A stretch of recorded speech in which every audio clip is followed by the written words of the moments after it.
एक प्लेन में हुई एक ऐसी घटना जो सुंदरता के असल मायने पर सवाल उठाती है। तो सवाल ये है कि सुंदरता की असली कीमत क्या है। चलिए कहानी से समझते हैं।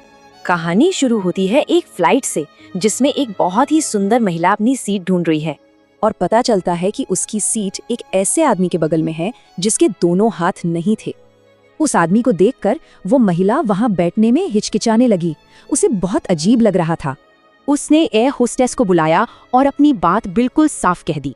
एयर होस्टेस हैरान थी। उसने वजह पूछी, पर वो महिला अपनी बात पर अड़ी रही। एयर होस्टेस ने देखा, पर इकोनॉमी क्लास में कोई और सीट खाली ही नहीं थी। फिर वो कैप्टन से बात करके वापस आई। अब सवाल था, क्या फैसला हुआ होगा। एयर होस्टेस ने महिला से कहा, मैडम, आपको जो परेशानी हुई उसके लिए हमें खेद है। और फिर उसने बताया कि पूरे प्लेन में सिर्फ बस एक ही सीट खाली है और वो सीट फर्स्ट क्लास में है। एयरलाइन ने अपनी हिस्ट्री में पहली बार इतना बड़ा फैसला लिया था। ये सुनकर वो महिला मुस्कुराई। उसे लगा कि ये अपग्रेड तो उसी के लिए है। लेकिन कहानी में एक मोड़ था। एयर होस्टेस उस महिला के पास से आगे बढ़ गई और उसने बिना हाथ वाले उस आदमी से बहुत इज्जत से पूछा।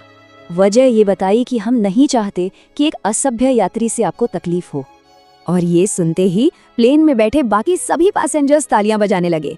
इसके बाद वो आदमी खड़ा हुआ और अपनी कहानी बताने लगा। उसने बताया कि वो एक फौजी था जिसने एक बम धमाके में अपने हाथ खो दिए थे। उसने कहा कि पहले तो मुझे शक हुआ, लेकिन अब आप सबका रिएक्शन देखकर मुझे फक्र हो रहा है। ये कहकर वो फौजी फर्स्ट क्लास में चला गया और वो महिला शर्म से चुपचाप बैठी रही। तो ये कहानी हमें दो तरह की सुंदरता के बीच का फर्क साफ साफ दिखाती है। सोचने वाली बात है, अगर सोच में ही खूबसूरती ना हो तो सिर्फ बाहरी सुंदरता का क्या मोल।